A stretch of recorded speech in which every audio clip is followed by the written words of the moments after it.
Bueno, vamos a repasar la lección y rematamos por replicarlo.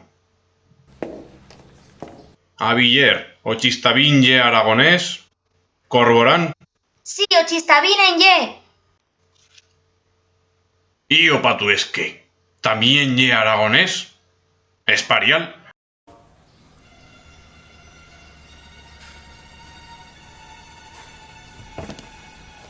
Que sí, que ya aragonés.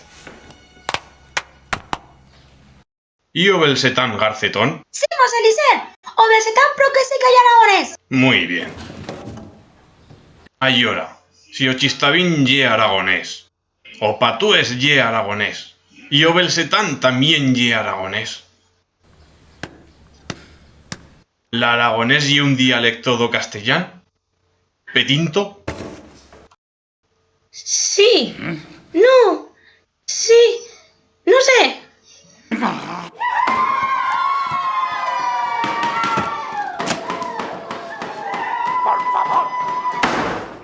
La papip.